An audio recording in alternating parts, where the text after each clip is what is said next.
por quien, tú eres por quien vivimos hoy.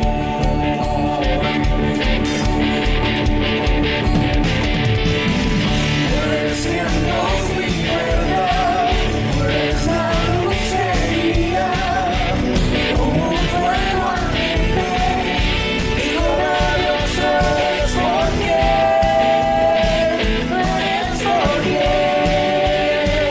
vivimos hoy.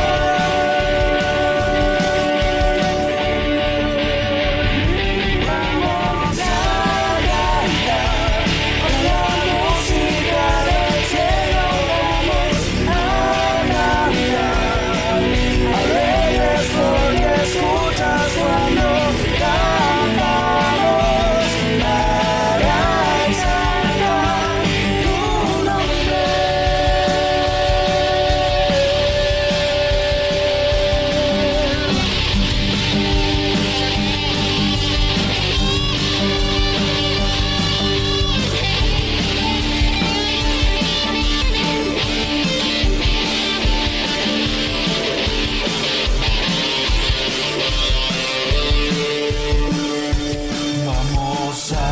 cantar con la música del cielo, vamos a cantar, alegres porque escuchas cuando cantamos para exaltar tu nombre. Vamos a cantar con la música del cielo, vamos a cantar, alegres porque escuchas cuando cantamos para exaltar tu nombre. Vamos a cantar con la música del cielo, vamos a cantar, alegres porque escuchas cuando cantamos para exaltar tu nombre.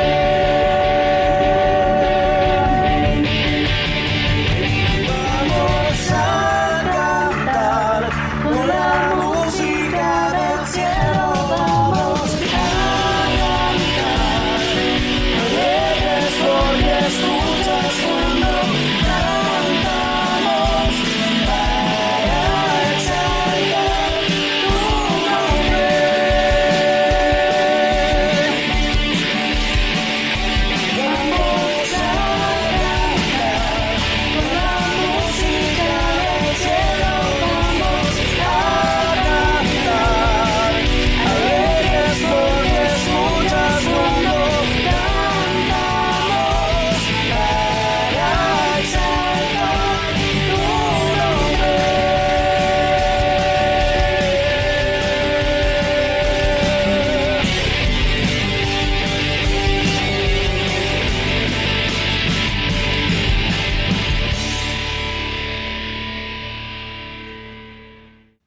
Iglesia, muy buenos días. Un abrazo especial.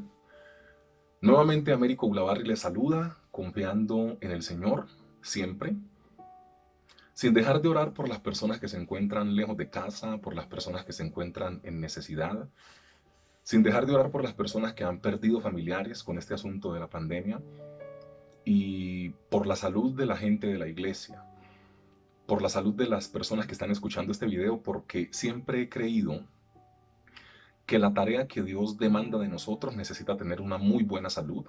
Entonces yo nunca me cansaré de orar por la salud de todas las personas que en estos videos pueden vernos, ¿ok? Un abrazo especial de parte de la congregación, de parte mía, de mi familia. Y hoy tenemos una historia a través de la cual yo estoy muy seguro que el Señor nos va a bendecir y nos va a hablar, porque yo he meditado mucho en ella, he orado para poderla compartir. Tanto así que los 3 próximos domingos vamos a hacer una secuencia o vamos a hacer una serie referente a este mismo texto bíblico, porque el texto bíblico proporciona 3 personajes que nos permiten tener 3 fines de semana, pero también sobre todo por la riqueza que la misma historia trae en sí. Es una historia que yo, sin mencionarla, estoy casi que convencido que usted la ha escuchado, la ha visto por televisión. Hay cuadros y pinturas muy famosas referente a esta historia. Entonces sé que no va a ser muy difícil poder familiarizarse con el texto que vamos a tratar a continuación. Lo vamos a hacer en Lucas capítulo 15 y es la parábola del hijo pródigo. Vamos a tener 3 fines de semana, domingos, hablando de este mismo texto bíblico, pero con diferentes enfoques. El título que el Señor nos ha regalado para esta serie y para esta reflexión es 3 reacciones ante la dificultad. De eso vamos a estar tratando los 3 próximos domingos. Rogamos el favor de Dios para poderlo hacer de la mejor manera, de una forma pertinente, y sobre todo para que ustedes puedan tener la paciencia de poder escuchar la serie completa, ¿ok? Entonces, Lucas capítulo 15, hablando de 3 reacciones ante la dificultad. Lucas 15 en el versículo 11 dice de la siguiente manera. También dijo, un hombre tenía 2 hijos, y el menor de ellos dijo a su padre, Padre, dame la parte de los bienes que me corresponde, y les repartió los bienes. Lucas 15:13. No muchos días después, juntándolo todo, el hijo menor se fue lejos a una provincia apartada, y allí desperdició sus bienes viviendo perdidamente. Y cuando todo lo hubo malgastado, vino una gran hambre en aquella provincia y comenzó a faltarle. Y fue y se arrimó a uno de los criados de aquella tierra, el cual le envió a su hacienda, para que apacentase cerdos. Y deseaba llenar su vientre de las algarrobas que comían los cerdos, pero nadie le daba. Y volviendo en sí, dijo, ¿cuántos jornaleros en casa de mi padre tienen abundancia de pan y yo aquí perezco de hambre? Me levantaré e iré a mi padre y le diré, Padre, he pecado contra el cielo y contra ti.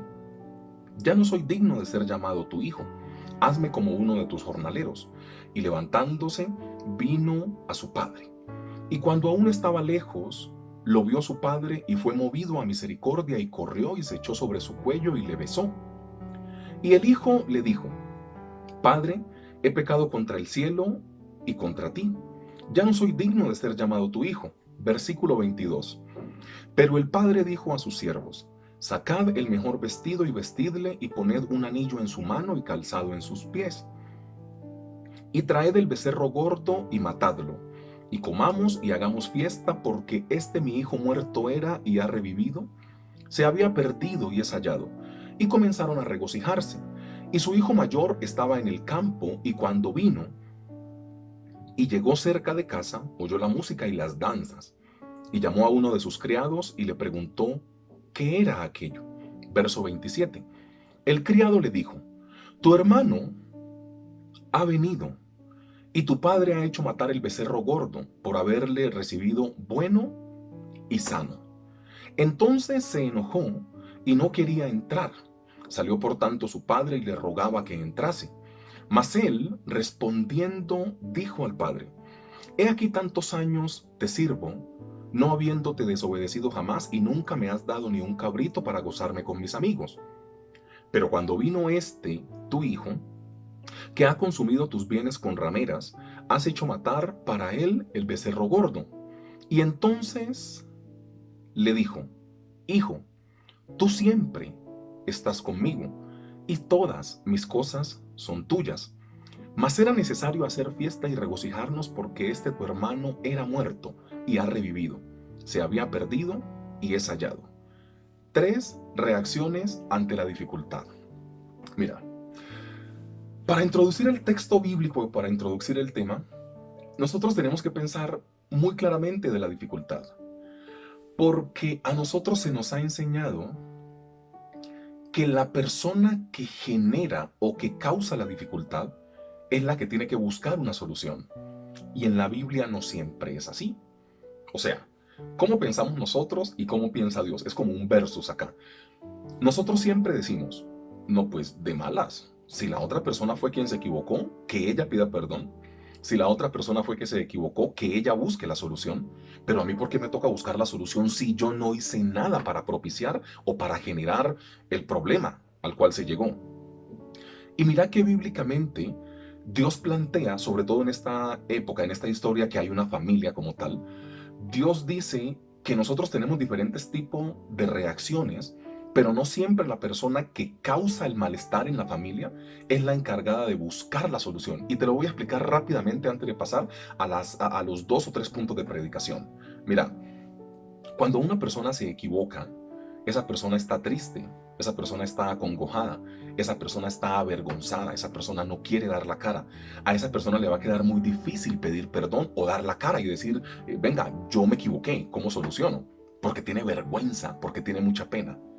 Le queda más fácil al resto de la familia, al resto de las personas, perdón, le queda más fácil a los que han recibido la afrenta y el agravio buscar la reconciliación, porque la persona que, como decimos coloquialmente, la embarró, no tiene cara para poderse presentar, porque no, yo la embarré, o sea, esa persona está diciendo, Dios mío, yo la embarré, yo cómo hago para poder entrar otra vez al núcleo familiar, cómo hago para poder pedir perdón, no, ¿sabe qué? Mejor alejémonos porque la embarré muy feo. O sea, esa persona no va a estar en condiciones de poder buscar la reconciliación. Pero las personas que han recibido la afrenta y el agravio, las personas que han sido ofendidas por esta persona que propició la situación o que se equivocó, sí pueden fácilmente decir, ve, yo sé que te equivocaste, pero ¿sabes qué? Vení, seamos otra vez familia, o vení, volvamos a ser amigos. O sea, bíblicamente es mucho más fácil que la persona que haya sido agredida sea la que busque la reconciliación. Entonces, a forma de introducción lo digo, mira, no siempre la persona que se equivoca es la que tiene que pedir perdón. ¿Es la lógica natural de la vida? Sí. Pero bíblicamente no. Bíblicamente cualquiera puede pedir perdón. De hecho, bíblicamente pide perdón el que esté más lleno de Dios. No importa si fuiste el agresor o el agredido. Importa en el momento de pedir perdón qué tan lleno estás de Dios. Y aquí sácate los conceptos estos naturales, pues que, ay no, pero es que ¿cómo voy a pedirle yo perdón o cómo voy a buscar yo la reconciliación si él o ella fue la que falló? Hombre, la grandeza de la persona se mide por la capacidad que tenga de pedir perdón, no si tiene la razón o no tiene la razón, no si fue el agredido o el agresor, sino de cómo está tu corazón con Dios para poder buscar la reconciliación con esa persona. Entonces, no te estás humillando, no estás perdiendo tu grandeza. De hecho, bíblicamente, el que se humilla será exaltado o enaltecido. Entonces, la lógica del reino de los cielos es muy diferente, porque nosotros siempre estamos pensando que la persona que se equivocó es la que tiene que buscar la reconciliación. Hermano, eso bíblicamente pierde un poco de soporte, porque la palabra dice, si alguien tiene algo en contra tuya, o sea, no que vos le hiciste, que alguien tiene una cosa en contra tuya, ve y reconcíliate con él. Entonces, la palabra del Señor sí nos dice, así hayas cometido la equivocación o así hayas recibido la equivocación que se cometió en un momento, es más fácil ir a pedir perdón. Y la grandeza del ser humano se mide por qué tanto tiene a Dios en su corazón. Entonces, no penses que vas a perder tu posición. No penses en nada de estas cosas. O sea, en ninguna de estas cosas hay que pensar.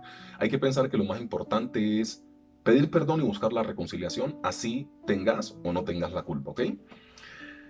3 reacciones ante la dificultad. Como vamos a tener una serie de 3 domingos, vamos a hacerla bajo el título de cada uno de los personajes que aparecen. Entonces, el primer punto de predicación, el que vamos a tratar hoy, es hijo menor. En 8 días trataremos hijo mayor o hermano mayor y después trataremos el padre, ¿ok? Entonces, hablando de el hijo menor, vamos a revisar 2 o 3 cosas que son necesarias revisar en el momento de la crisis o cuando se genera una situación incómoda. Acá ustedes, pues acabamos de leer la historia. Hay una familia que se fractura porque uno de los personajes de la familia toma una determinación o toma una decisión. ¿Qué vamos a revisar hablando de 3 reacciones ante la dificultad referente al hijo menor? ¿Qué es lo que nos corresponde para este domingo? Lo primero que vamos a revisar es tu impacto. Tu impacto. Primer punto de predicación, tu impacto.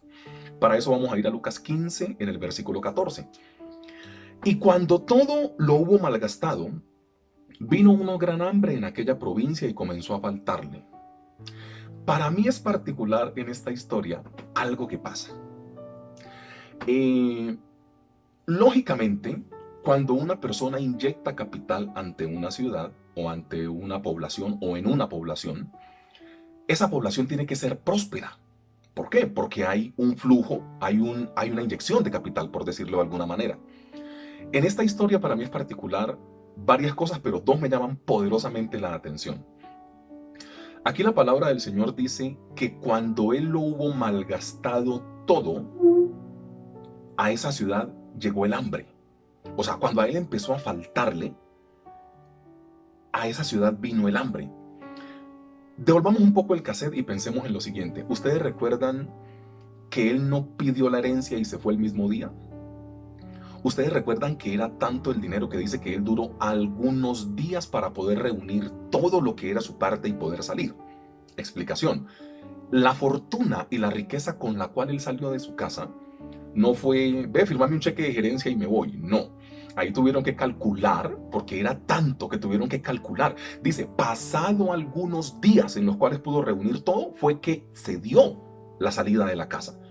O sea, Él no cogió algo de una caja fuerte y se fue. No. Él reunió sus riquezas en varios días. Y la palabra del Señor dice, pasados algunos días, fue que pudo salir. Porque era tanto lo que tenía que duró tantos días reuniéndolo para poder salir. Pero mira que mientras él tuvo dinero, esa ciudad no pasó hambre. Pero cuando a él comenzó a faltarle, llegó el hambre en la ciudad. Aquí yo creo que el Señor nos quiere hablar muy seriamente de cuál es el impacto que nosotros generamos en las personas que nos rodean. Ejemplo fácil para pasar de la Biblia a un contexto muy propio.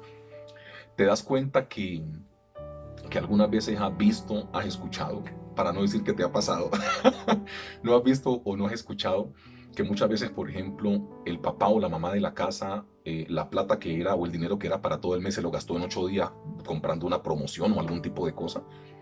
O no has escuchado historias que muchas veces el papá fue y se gastó en una semana la quincena o se gastó en una semana toda la plata del mes. Y cuando el papá o la mamá se gasta la plata del mes en cosas por ahí innecesarias, la familia pasa hambre el resto. Es lo mismo, pero en un contexto espiritual. ¿Cómo estamos impactando nosotros a la gente que nos rodea? Porque las decisiones que nosotros tomamos, claro que van a impactar a los demás. Para mí esto es una enseñanza, pero poderosísima. Y yo literalmente fijo mis ojos en el versículo y digo, esta tierra era próspera. Mira, si nos vamos un poco más atrás, con todo el dinero que tenía y que pudo reunir, no se iba a ir a la provincia más pobre de la región. Se iba a ir quizá a una provincia donde vivieran bien porque él ahora tenía dinero. Entonces, ¿cómo es que una decisión puede afectar un territorio? Esto lo digo materialmente, pero lo digo conceptual y espiritualmente también. ¿No será que ha llegado el momento de revisar tu impacto? ¿Qué tanto de las cosas que vos haces en tu diario vivir afectan de manera positiva o negativa a tu familia? Nosotros siempre estamos pensando un poco más en nosotros, ¿no? O sea, el egocentrismo y el hedonismo se nos ha metido tanto que decimos de malas, es mi vida, pero no, no es tu vida, porque vos tenés unos alrededor que te rodean. Entonces, creo que lo primero, hablando del impacto, es que Dios nos está invitando, hombre, siempre que vayas a tomar una decisión, por más difícil que parezca, pensá. Pensá muy bien en lo que vas a hacer porque lo que vos decidas indefectiblemente va a afectar a las personas que están al lado. Esa era una región próspera. Él tenía demasiada prosperidad, pero cuando él empezó a llevar un estilo de vida un poco diferente, lógicamente que usted entiende la predicación, alejado de papá, porque aquí ya estamos hablando del distanciamiento del hijo menor con Dios, dice que vino ruina a su vida y después de que vino ruina, él arruinó a las personas que lo estaban gobernando. De ese tipo de influencia es la que la palabra del Señor hoy te invita a revisar. Tené mucho cuidado, porque lo que vos hagas, claro que va a impactar a las personas que tenés a tu lado. O sea, el hijo menor impacta las finanzas de casa cuando se va y se lleva la mitad de todo, pero también el hijo menor va a una provincia que era próspera y la puso pobre, porque nuestras decisiones, claro que van a tener algún tipo de consecuencia sobre las personas que nos rodean. A meditar un poco más en esto. Primero, tu impacto, hablando del hijo menor. Segundo, tu reflexión. Lucas 15:17 dice, y volviendo en sí, ahí es cuando él reacciona, y volviendo en sí dijo, ¿cuántos jornaleros en casa de mi padre tienen abundancia de pan y yo aquí perezco de hambre? Mira, a Dios le importa más tu reflexión o tu arrepentimiento que la misma equivocación en sí. No nos vamos a ir al final de la historia porque dañamos la predicación del tercer domingo, pero ustedes se dan cuenta que al final el padre que simboliza a Dios en esta historia no tiene problema en recibir al hijo. Perdón que tome un punto de los de allá. El padre no tiene problema en poder recibir al Hijo. O sea, lo más importante para Dios no es tu pecado en sí. Claro que tu pecado te condena y te separa de Dios. Sí, no estamos negando esta parte de la historia. Pero Dios siempre se va a fijar un poco más en tu reflexión. Tu reflexión. A Dios no le importa cuánto tiempo tardes en reflexionar. A Dios al final le importa que puedas reflexionar. O sea, ¿cuál es la reflexión que vamos a hacer de tus equivocaciones? Y hombre, perdón, pero aquí yo le estoy hablando y me estoy dirigiendo a gente adulta. Porque muchas veces nosotros cometemos una equivocación y perdón, pero reaccionamos como niños. O sea, no tenemos la madurez y la solvencia necesaria para poder pedir perdón a tiempo. Y mira que nosotros hablamos de manera muy negativa de este muchachito que fue el hermano menor y que se fue. Pero aquí hay un valor grandísimo que él tiene que muchos de nosotros no tenemos. Porque muchos de nosotros volvemos en sí y decimos, ah, qué embarrada, yo hice esto mal, pero no damos el siguiente paso de retornar a los brazos de papá. Voy a explicarme. Vos algún día te alejaste de la iglesia, por mal ejemplo de un pastor o de un sacerdote, decís que no crees más en Dios, que eso se me hace una bobada total, pero bueno, eso es otra historia. Vos podés tener cualquier tipo de excusa para no congregarte más, para no volver a un templo. Vos podés tener lo que sea, porque algún día te equivocaste, en tu mente o en tu corazón decís, no, yo no soy digno de Dios, Dios que me va a perdonar este pecado tan grande que hice. Y yo lo hablo así, ¿por qué? Porque es que la iglesia no está llena de gente perfecta. En la iglesia hay gente que ha asesinado, que ha abortado, en la iglesia hay gente como usted y como yo que tenemos todas las dificultades del mundo encima. Entonces, claro que muchas veces la fuerza de ese pecado como que te puede y crees que estás tan lejos de Dios que no sos digno ni de pisar un templo. Entonces siempre nosotros reflexionamos y decimos, es que embarrada, Dios tan bueno que fue conmigo y yo cómo le hago esto a Dios, yo cómo le pago de mal a Dios. Pero nos quedamos en la reflexión. ¿Sabes qué valor tuvo este muchachito, que fue el hermano menor? Tuvo la capacidad de reflexionar, pero tuvo la capacidad de retornar a papá. ¿De qué sirve la reflexión o el mero análisis de saber que te has equivocado si no vas a regresar a los brazos de papá? No te sirve. Entonces nosotros, ay, pero es que el hijo pródigo, ¿cómo desestabiliza las finanzas del hogar? ¿Cómo pide una herencia anticipada? O sea, este muchacho, si lo vamos a ver negativo, tiene todos los problemas. Uno recibe la herencia cuando ¿qué? Cuando el papá está casi muerto, era en la época judía funcionaba así, o cuando el papá murió. Bueno, papá dejó esto, repartámoslo. Pero este pide una herencia anticipada, o sea, este se está saltando los procesos, se salta los tiempos, pide unas cosas con una anticipación tremenda. O sea, todo lo que usted y yo ya sabemos de la historia. Pero lo que te intento decir es que como intentamos siempre ver lo negativo, no tenemos la capacidad de ver lo positivo de este muchacho. ¿Qué fue lo positivo del hermano menor? Que él tuvo una reflexión, dice, volviendo en sí. Pero de nada sirve que usted y yo volvamos en sí y que nos demos cuenta que la hemos embarrado o que nos hemos equivocado y que no retornemos a los brazos de papá. O sea, esas reflexiones son inanes, son intrascendentes. Esas reflexiones son, perdón, inútiles. Saber que te has equivocado y no hacer nada, y no hacer nada para repararlo es como al final saber que no te has equivocado. O sea, hacer la reflexión de que algún día la embarraste y no buscar la solución es como que esa reflexión no sirvió para nada. Un valor importantísimo. Y por eso yo pongo acá tu reflexión. ¿Por qué? Porque él reflexionó que había hecho una cosa mala. Y no se quedó diciendo, ah, qué embarrada. Sí, yo la embarré. Sino que él dice, qué embarrada, y regresó a papá. Esa es la invitación que Dios te hace, que tu reflexión no sea únicamente ser consciente que te has equivocado, sino que el ser consciente que te has equivocado te regrese a los brazos de papá. Lo segundo es tu reflexión. Y lo tercero es tu riesgo. Hay un riesgo invisible que todos los seres humanos tenemos. O sea, aparte de tu impacto, aparte de tu reflexión, hay un riesgo que todos los seres humanos tenemos. Y si usted me conoce sabe que siempre que hablo de Lucas 15, yo necesito hablar algo de este versículo porque estas son las palabras del Señor Jesús, nuestro máximo ejemplo. Y el Señor Jesús tiene una particularidad. Él revela en qué condición o en qué estado se encuentra el ser humano cuando se aparta de Dios.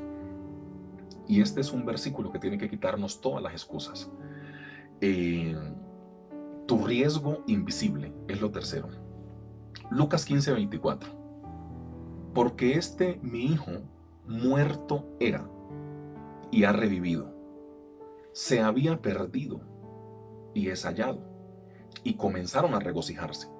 Si usted recuerda, el último versículo de esta historia termina diciendo lo mismo. O sea, cuando Dios ve la necesidad de en un solo texto bíblico hablar de 2 o 3 veces de la misma condición, es porque es algo absolutamente importante. Lucas 15:32 dice, mas era necesario hacer fiesta y regocijarnos, cuando el papá le está explicando al hermano mayor, porque tu hermano era muerto y ha revivido, se había perdido y es hallado. 2 versículos hablando de la misma condición del ser humano. Tu riesgo invisible. Hombre, la invitación que la Biblia te hace es, no te alejes de Dios. Hoy en día nosotros tenemos muchas excusas para podernos alejar de Dios. Y yo espero que usted con inteligencia reciba esto que le voy a decir. Yo no estoy aquí defendiendo ni a los pastores, ni a los líderes, ni a los curas. Yo no estoy defendiendo a nadie. Lo que estoy defendiendo es la idea bíblica de que porque algunas personas que algunas veces lideramos algún tipo de congregación hemos fallado, no por eso tenés que echarle la culpa a Dios. Nosotros tenemos tantas excusas en serio para poder alejarnos de Dios. Mira, nosotros estamos en un pueblo y hay algún tipo de iglesia y el cura o el pastor con el que nosotros crecimos después tienen que cambiarlo. Es solo un ejemplo que me viene pues a la cabeza. Entonces, a usted le gustaba el curita, o a usted le gustaba ese tipo de pastor o ese tipo de líder. Entonces, cuando cambian a ese cura de esa parroquia, o a ese pastor de esa iglesia, o a ese líder de ese templo, usted empieza a comparar al líder que se fue con el que llegó. Y usted dice, no, es que me gustaba más el cura pasado. No, es que me gustaba más el pastor pasado. Como si la iglesia fuera un sistema en el cual funciona el hedonismo, el materialismo, el egocentrismo, en el cual el que tiene que sentirse cómodo es la persona que va a la iglesia, dejando y desvirtuando y dejando de un lado que nosotros vamos al templo es a agradecerle a Dios por la semana que nos bendijo, por la semana que hemos tenido. O sea, a la iglesia no se va a saber si el pastor es bueno o malo, si el pastor se ríe mucho o menos, si el curita me gusta más este o el otro. Es que yo me sentía mejor con el otro cura. Es que yo me sentía mejor con el otro pastor. No importa cómo te sientas, importa si vas a la iglesia con la actitud correcta de darle honra y gloria al Señor. ¿Por qué se va la gente de la iglesia? Porque le mueven el cura, porque le mueven el pastor, porque cambiaron de local, porque ahora arrendamos el otro, porque ahora no tenemos local, porque ahora sí tenemos local. Mira, esas excusas no hay que tenerlas. Así de simple. Porque el riesgo invisible que puedes llegar a tener es que nosotros suavizamos mucho el tema, ¿no? Nosotros, ve, pero hace rato no te veo en el templo. Sí, es que estoy un poquito como alejadito. Y nosotros siempre como que decimos un poquito alejado. En las palabras del Señor Jesús, cuando te alejas de Dios, estás muerto. O sea, sos como un muerto viviente. De esas películas, pues, que siempre vimos. O sea, tenés sangre, venas, arteria y corazón, pero estás muerto espiritualmente. Entonces, no te bases en que antes te gustaba más el otro líder que había, que yo me entendía más, que le entendía más, y nosotros ahora vamos a la iglesia es como a criticar cosas que honestamente no tendríamos que ir allá a mirar eso, ¿sí me entendés? No, este líder me gusta menos, me gusta más cuando predica este enseña mejor la palabra. O sea, nosotros no estamos para eso. Nosotros vamos a la iglesia a decirle, Dios, gracias porque me seguís teniendo con vida. Independiente de que la persona que esté dando el tema bíblico te guste, sea de tu agrado o no, nosotros vamos a agradecerle al Señor. Entonces deja las excusas porque tenés un riesgo invisible. Cuando no tenés una conexión con Dios, no es que estés un poquito alejadito. Cuando no tenés una conexión con Dios, en las palabras del Señor Jesús, estás muerto espiritualmente. De eso quería hablarte hoy, de tu impacto. Revisa muy bien cómo lo que vos haces va a impactar a las personas que te rodean, de tu reflexión. La reflexión es válida cuando haces algo para cambiar lo que ya reflexionaste. No te quedes en el análisis. No te quedes diciendo, verdad, hombre, ay, yo me equivoqué, ¿no? Busca la solución ante esa equivocación. Y lo tercero es tu riesgo invisible. La cercanía a Dios es necesaria bíblicamente. La palabra del Señor cita al texto, no os dejéis de congregar como muchos tienen por costumbre. Entonces nosotros podemos decir, no, pero es que yo puedo hablar con Dios desde mi casa. Y está muy bien. Y en esta época de pandemia, pues claro que lo estamos haciendo, pero mira que si la palabra dice que la congregación es necesaria, es porque Dios sabe que es necesario que vamos a algún lugar a poder congregarnos. Entonces, ojalá que después de que todo esto pase, no perdamos el hábito de congregarnos. Tu riesgo invisible es que podés estar muerto en vida, porque quien se aleja de papá, quien se aleja del padre, no está un poquito alejado. No me estoy tomando un tiempo, líder. No, no, no, no, estás muerto. Son las palabras del Señor Jesús. Y Él no ha venido a traer muerte, sino vida. Entonces, te invito, y más allá de que una invitación mía, es la palabra del Señor la que te invita a que te acerques nuevamente al Señor. Deja de sacar excusas de que el cura no te gusta, de que el pastor no te gusta, de que el líder no te gusta, de que la iglesia me queda muy lejos, de que hizo sol, de que tengo lluvia, de que no, no, no, no, no. A Dios hay que llegar a sus pies para que Dios nos pueda bendecir. Mira, algo que se me viene a la cabeza, hablando de la cercanía a Dios. Nosotros siempre, y es de una predicación que estoy armando, la verdad, hablando de la multiplicación que hizo el Señor Jesús cuando alimentó a 5,000 hombres contados. Nosotros siempre centramos nuestra opinión o nuestra atención y nuestra vista está muy rígida en pensar en cómo se hizo el milagro, en absolutamente todas las cosas, pero se nos olvida una característica particular de la historia. Eh, que pudieron gozar de los beneficios de Dios y del Señor Jesús quienes le siguieron. Esto es una de las cosas de la reflexión que es pero poderosísima. O sea, me explico. ¿Quién pudo comer el pan y los peces? No los que estaban en casa, los que de una u otra forma siguieron al Señor. Nosotros algunas veces queremos los beneficios de Cristo sin seguirle, y eso no puede pasar. Entonces, perdón que esté tocando un tema de otro tipo de predicación, pero se me vino como al corazón y a la cabeza y creo que necesitaba decírtelo. O sea, al final, hablando de ese riesgo invisible, es necesario seguir a Dios, porque únicamente goza de los beneficios de Dios quien le sigue, no únicamente quien le invoca, porque nosotros hemos creído que para obtener los beneficios de Dios es únicamente decirle, ay Dios, ayúdame. No, tiene que haber algo en tu corazón que diga, hombre, yo necesito seguir a Dios. Entonces, esa era la reflexión para el día de hoy. Que Dios te bendiga mucho. No dejemos de orar por las personas que se encuentran en quebrantos de salud. Dios les bendiga mucho y Dios te cuide mucho. Bendiciones.